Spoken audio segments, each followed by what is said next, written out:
Hello, boys and girls. Happy Friday. Today we are ready to read the next part of Bridge to Terabithia.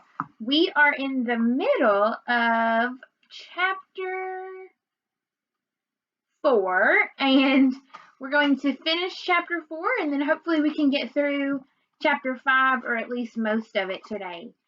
When we left off, they had Jess and Leslie had just built their castle in Terabithia. So they've just found this area in the woods and they've decided to call it Terabithia. It's going to be their special place.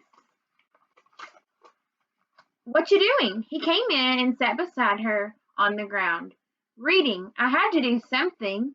That girl, her anger came rocketing to the surface. It don't matter. I don't mind walking that much. What was a little hike compared to what Janice Avery might have chosen to do? It's the principle of the thing, Jess. That's what you've got to understand. You have to stop people like that. Otherwise, they turn into tyrants and dictators. He reached over and took the whale book from her hands, pretending to study the bloody picture on the jacket. Getting any good ideas? What? I thought you was getting some ideas on how to stop Janice Avery. No, silly. We're trying to save the whales. They might become extinct. He gave her back the book. You save the whales and shoot the people? Huh? She grinned finally. Something like that, I guess. Say, did you ever hear the story about Moby Dick? Who's that?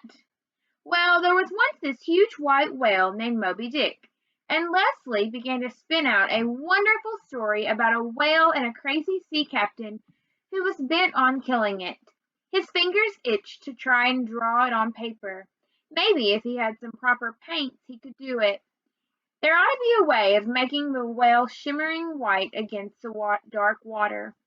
At first they avoided each other during school hours, but by October they grew careless about their friendship.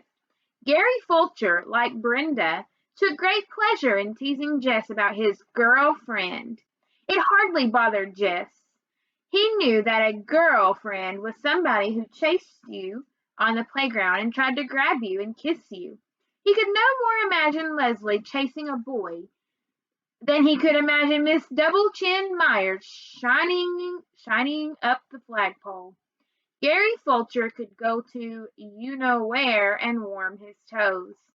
There was really no free time at school except recess, and now that there were no races, Jess and Leslie usually looked for a quiet place on the field and sat and talked.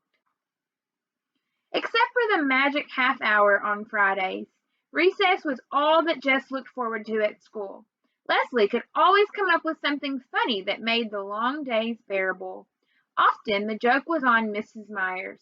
Leslie was one of those people who sat quietly at her desk, never whispering or daydreaming or chewing gum, doing beautiful schoolwork, and yet her brain was so full of mischief that if the teacher could have once seen through that mask of perfection, she would have thrown her out in horror. Jess could hardly keep a straight face in class, just trying to imagine what might be going on behind that angelic look of Leslie's. One whole morning, as Leslie had related it at recess, she had spent imagining Mrs. Myers on one of those fat farms down in Arizona. In her fantasy, Miss Myers was one of the foodaholics who would hide bits of candy bars in odd places, up the hot water faucet, only to be found out and publicly humiliated before all the other fat ladies. That afternoon, Jess kept having visions of Mrs. Myers dressed only in a pink corset being weighed in. You've been cheating again, Gussie, the tall, skinny directors were saying. Mrs. Myers was on the verge of tears. Jessie Aarons? The teacher's sharp voice punctured his daydream.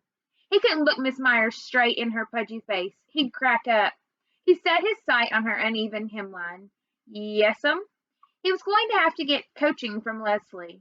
Mrs. Myers always caught him when his mind was on vacation, but she never seemed to suspect Leslie of not paying attention. He sneaked a glance up that way.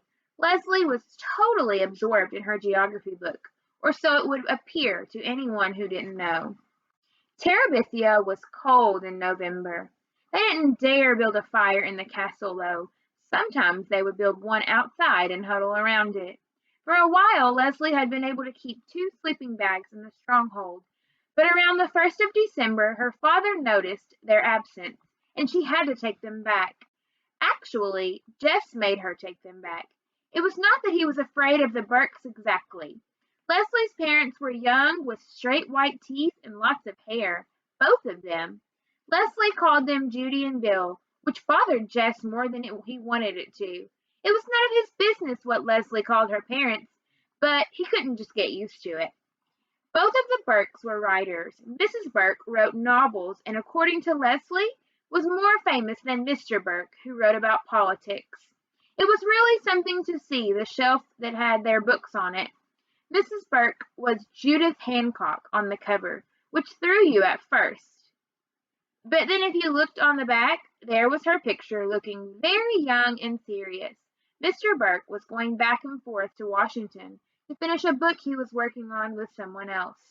But he had promised Leslie that after Christmas he would stay home and fix up the house and plant his garden and listen to music and read books out loud and write only in his spare time. They didn't look like Jess's idea of rich, but even he could tell that the jeans they wore had not come off the counter at Newberry's. There was no TV at the Burkes, but there were mountains of records and a stereo set that looked like something off Star Trek.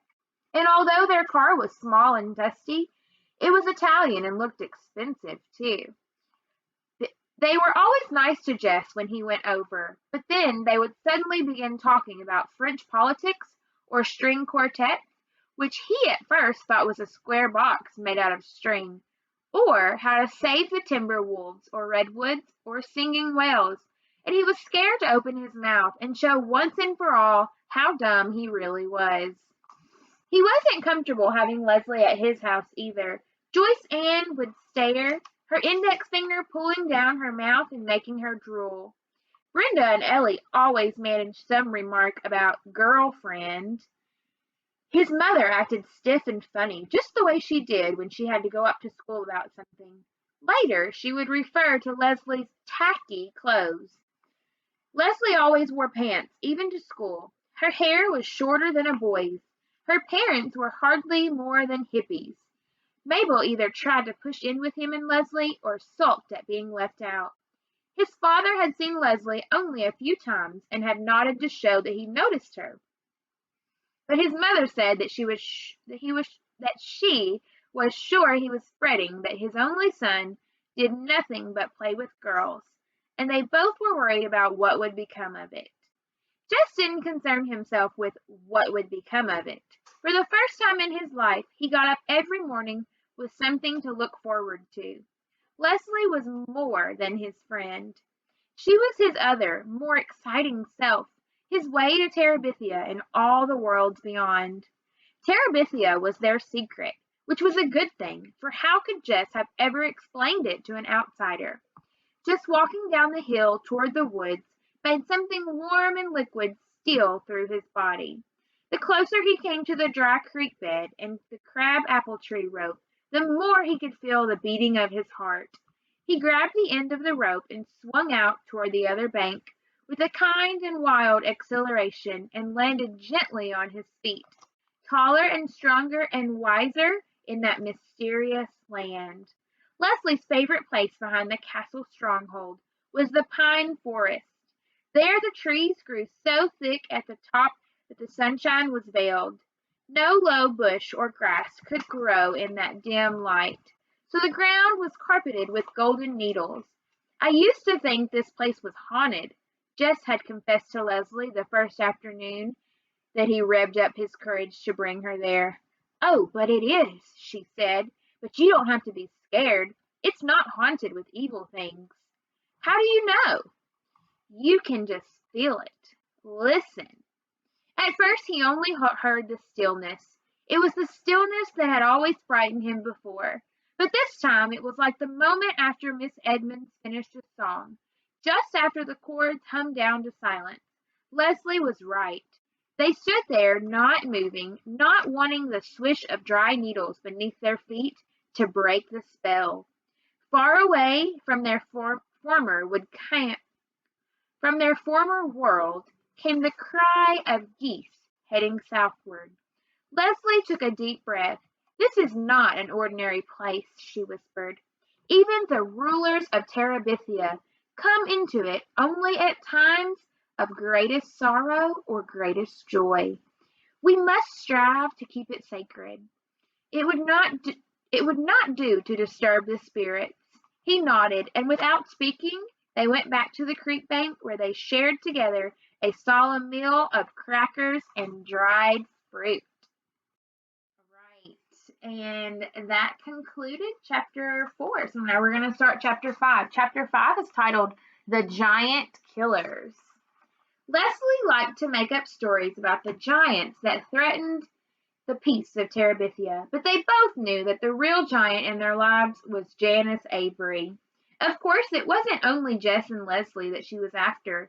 She had two friends, Wilma Dean and Bobby Sue Henshaw, who were almost as big as she was, and the three of them would roam the playground, grabbing up the hopscotch rocks, running through jump ropes, and laughing while second graders screamed. They would even stand outside the girls' room first thing every morning and make the little girls give them their milk money before they'd let them go to the bathroom. Maybelle, unfortunately, was a slow learner. Her daddy had brought her a package of Twinkies, and she was so proud that as soon as she got on the bus, she forgot everything she knew and yelled to another first grader, "Guess what I got in my lunchbox today, Billie Jean?" "What?" "Twinkies." She shouted so loud you could have heard her in the back seat, even if you were deaf in both ears. Out of the corner of his eye, Jess thought he saw Janice Avery perk up. When they sat down, Mabel was still screeching about her dadgum Twinkies over the roar of the motor.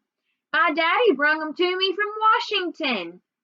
Jess threw another look at the back seat. "You better shut up about those Twinkies," he said in her ear. "You're just jealous 'cause Daddy didn't bring you none." "Okay." He shrugged across her head at Leslie to say, "I warned her, didn't I?" And Leslie nodded back. Neither of them was too surprised to see Maybelle come screaming toward them at recess time. "She stole my Twinkies!" Jess sighed. "Maybelle, didn't I tell you?" "You gotta kill Janice Avery! Kill her! Kill her! Kill her!" "Shh!" Leslie said, stroking Maybelle's head. But Mabel didn't want comfort. She wanted revenge. "You gotta beat her up into a million pieces," said Mabel. He'd sooner tangle with Miss Godzilla herself. "Fighting ain't gonna get back nothing, Mabel. Them Twinkies is well on the way to patting Janice Avery's bottom by now." Leslie snickered, but Mabel was not to be distracted. "You're just yeller, Jessie Aarons. If you wasn't yeller, you'd beat somebody up if they took your little sister's Twinkies." She broke into a fresh round of sobbing. Jess stiffened. He avoided Leslie's eyes. Lord, there was no escape. He'd have to fight the female gorilla now. "Look, Mabel," Leslie was saying, "if Jess picks a fight with Janice Avery, you know perfectly well what will happen." Mabel wiped her nose on the back of her hand. "Yeah, she'll beat him up."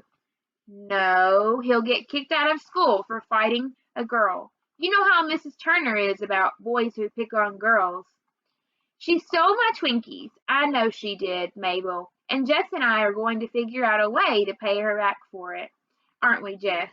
He nodded vigorously. Anything was better than promising to fight Janice Avery. "So what you gonna do?"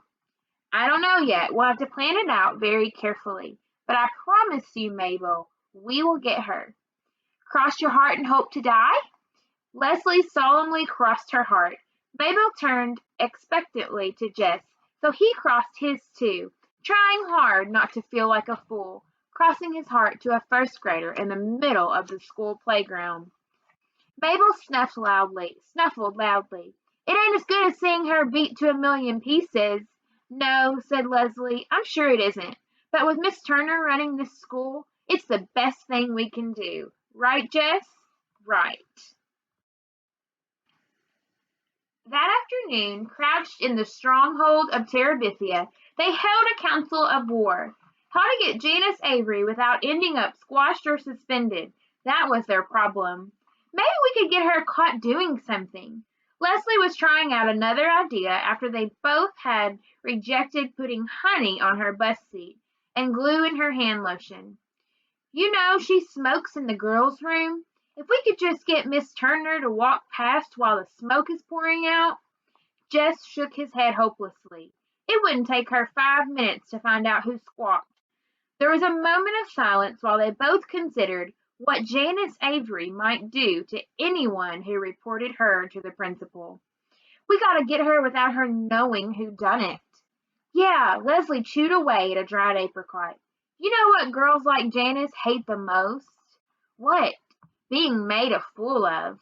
Jess remembered how Janice had looked that day he'd made everyone laugh at her on the bus. Leslie was right. There was a crack in the old hippo hide. Yeah, he nodded, beginning to smile. Yeah, do we get her about being fat? How about, Leslie began slowly, how about boys? Who's she stuck on? Willard Hughes, I reckon. Every girl in the 7th grade slides to the ground when he walks by. Yeah, Leslie's eyes were shining. The plan came all in a rush. We write her a note, you see, and pretend it's from Willard. Jess was already getting a pencil from the can and yanking a piece of notebook paper out from under a rock. He handed them to Leslie. No, you write. My handwriting is too good for Willard Hughes. He got set and waited. Okay, she said. Dear Janice. No, dearest Janice. Jess hesitated, doubtful. Believe me, Jess, she'll eat it up, okay? Dearest Janice. And don't worry about punctuation or anything. We have to make it look as if Willard Hughes really wrote it. Okay. Dearest Janice, maybe you won't believe me, but I love you.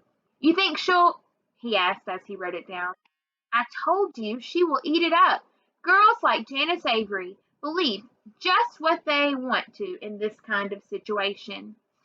Okay, now, if you say you do not love me, it will break my heart. So please don't. If you love me as much as I love you, my darling. Hold it, I can't write that fast. Leslie waited, and when he looked up, she continued in a mooning voice. Meet me behind the school this afternoon after school. Do not worry about missing your bus. I want to walk home with you and talk about us. Put us in capitals, my darling. Love and kisses, Willard Hughes. Kisses? Yeah, kisses. Put a little row of X's in there, too. She paused, looking over his shoulder while he finished. Oh, yes, put P.S. He did. Don't tell nobody. Let our love be a secret for only us two right now. Why'd you put that in? So she'll be sure to tell somebody, silly. Leslie reread the note, nodding approval. Good, you misspelled believe in too. She studied it a minute longer. Gee, I'm pretty good at this. Sure, you probably had some big secret love down in Arlington before you moved here. Jess Aarons, I'm going to hurt you. Hey girl, you kill the king of Terabithia, and you're in trouble. Regicide, she said proudly. What? Did I ever tell you the story of Hamlet? He rolled over on his back. Not yet, he said happily. Lord, he loved Leslie's stories. Someday, when he was good enough, he would ask her to write them in a book and let him do all the pictures. Well, she began, there was one prince of Denmark named Hamlet. In his head he drew the shadowy castle with the tortured prince pacing the parapets. How could you make a ghost come out of the frog? Crayons wouldn't do, of course, but with paints you could put one thin color on top of another so that you would begin to see a pale figure moving from deep inside the paper. He began to shiver. He knew he could do it if Leslie would let him use her paints. The hardest part of the plan to get Janice Avery was to plant the note. They sneaked into the building the next morning before the first bell. Leslie went several yards ahead so that if they were caught, no one would think they were together. Mrs. Turner was death on boys and girls she caught sneaking around the halls together. She got to the door of the 7th grade classroom and peeked in. Then she signaled Jess to come ahead. The hairs prickled up his neck. Lord, how will I find her desk? I thought you knew where she sat. He shook his head.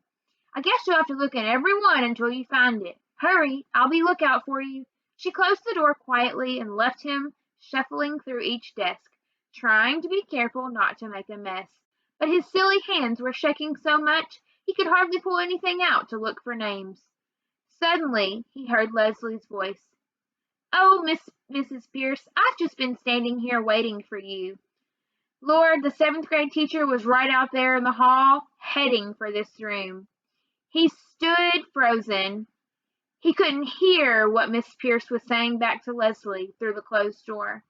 "Yes, ma'am, there's a very interesting nest on the south end of the building, and since—" Leslie raised her voice even louder. "You know so much about science, I was hoping you could take a minute to look at it with me and tell me what built it." There was a mumble of a reply. "Oh, thank you, Miss Pierce." Leslie was practically screaming. "It won't take but a minute, and it would mean so much to me." As soon as he heard their retreating footsteps, he flew around the remaining desks until, oh joy, he found one with a composition book that had Janice Avery's name on it. He stuck the note on top of everything else inside the desk and raced out of the room to the boys' room, where he hid in one of the stalls until the bell rang to go to the homeroom. At recess time, Janice Avery was in a tight huddle with Wilma and Bobby Sue. Then, instead of teasing the little girls, the three of them wandered off arm in arm to watch the big boys' football. As the trio passed them, Jess could see Janice's face, all pink and prideful. He rolled his eyes at Leslie, and she rolled hers back at him. As the bus was about to pull out that afternoon, one of the seventh grade boys, Billy Morris, yelled up to Mrs. Prentice that Janice Avery wasn't on the bus yet. "It's okay, Miss Prentice," Wilma Dean called up. "She ain't riding this evening." Then, in a loud whisper, "Reckon you all know that Janice has a heavy date with you-know-who." "Who?" asked Billy. "Willard Hughes. He's so crazy about her, he can't hardly stand it. He's even walking her all the way home." "Yeah, well, the 304 just pulled out with Willard Hughes on the back seat. If he's got a big date, he don't seem to know much about it." "You lie, Billy Morris!" Billy yelled a bad word, and the entire back seat plunged into a heated discussion as to whether Janice and Avery and Willard Hughes were or were not in love, and were or were not seeing each other secretly. As Billy got off the bus, he hollered to Wilma, "You just better tell Janice that Willard is going to be mad when he hears what she's spreading all over the school." Wilma's face was crimson as she screamed out to the window, "Okay, you dummy, you talk to Willard. You'll see. Just ask him about that letter. You'll see that he wrote it." "Poor old Janice Avery," Jess said as they sat in the castle later that afternoon. "Poor old Janice. She deserves everything she gets, and then some." "I reckon," he sighed, "but still." Leslie looked stricken. "You're not sorry we did it, are you?" "No, I reckon we had to do it, but still." "Still what?" He grinned. "Maybe I got this thing for Janice like you got this thing for killer whales." She punched him in the shoulder. "Let's go out and find some giants or walking dead to fight. I'm sick of Janice Avery." The next day, Janice Avery stomped onto the bus, her eyes daring everyone in sight to say a word. Leslie nudged Mabel. Mabel's eyes went wide. "Did you—" "Shh. Yes." Mabel turned completely around and stared at the back seat. She turned back and poked Jess. "You made her that mad?" Jess nodded, trying to move his head as little as possible as he did so. "We wrote that letter," Leslie whispered, "but you must not tell anyone or she will kill us." "I know," Mabel said with her eyes shining. "I know." And that concludes chapter 5. So on Monday, we will pick up with chapter 6. The title of chapter 6 is The Coming of Prince Terrien. So I'm anxious to see what we find out about Prince Terrien. And I'm also looking forward to see if she finds out, Janice Avery, I was trying to think of her name. If Janice Avery finds out if Leslie and Jess wrote that letter, we shall see what happens. All right. I hope that you guys have an awesome weekend. The weather is supposed to be so nice. So I hope that you guys can get out and enjoy the sunshine. And I'll see you in my video on Monday. Bye, guys.